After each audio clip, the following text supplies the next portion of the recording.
শরতের জবা আসলে শুধু আমার বললে ভুল হবে। শরতের জবা একটা টিম ওয়ার্ক। আমার সঙ্গে আমি চিত্রনাট্য করার পর থেকে আমার সঙ্গে যারা ছিলেন শুটিংয়ে বা টেবিল ওয়ার্কে বা পোস্ট প্রোডাকশনে, তাদের ছাড়া আসলে শরতের জবা আজকে এই পর্যন্ত আসতে হয়তো পারতো না। এই কথাটা দাও। আরেকটা কথা আমি বলে নিতে চাই, এখানে আমি অনেক পরিচিত মুখ দেখতে পাচ্ছি, আমার পরিচিত সাংবাদিক বন্ধুরা আছেন অনেকে। আমি 6 বছর আসলে কাজের সঙ্গে যুক্ত ছিলাম না। আমি শেষ কাজ করেছি 2018-তে।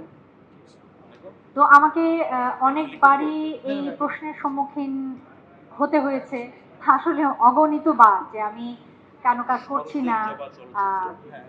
আসলে আমি আজকে বলতে চাই শরতের জবার মাধ্যমেই যে কিছু অনাকাঙ্ক্ষিত অপ্রত্যাশিত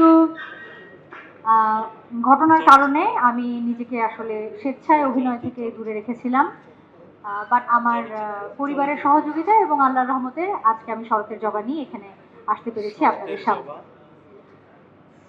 আমার সঙ্গে এখানে উপস্থিত আছেন আমার প্রিয়, আমার বড় ভাই, আমার বড়দা, এবং শরতের জবার খুবই বিশেষ গুরুত্বপূর্ণ এবং একটি প্রধান ক্যারেক্টার করেছে নিদ্রা দে নেহা।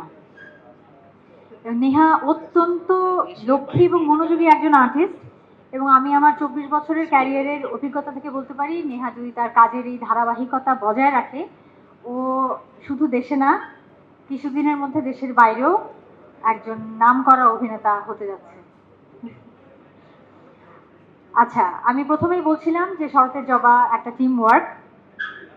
আমার সঙ্গে শুটিংয়ে শরতের জবার উপদেষ্টা পরিচালক সুমন ধর ছিলেন, আমাদের ডিওপি খায়ের খন্দকার ছিলেন, আমার কস্টিউম ডিজাইনার পিউ ছিলেন।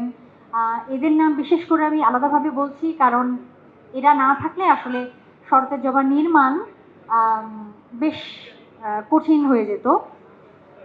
ওনারা আজকে এখানে উপস্থিত নেই, আপনারা জানেন যে সবারই খুব ব্যস্ত স্কেডিউল, কিন্তু তারা শুভেচ্ছা দিয়েছে আপনাদের সবার জন্য।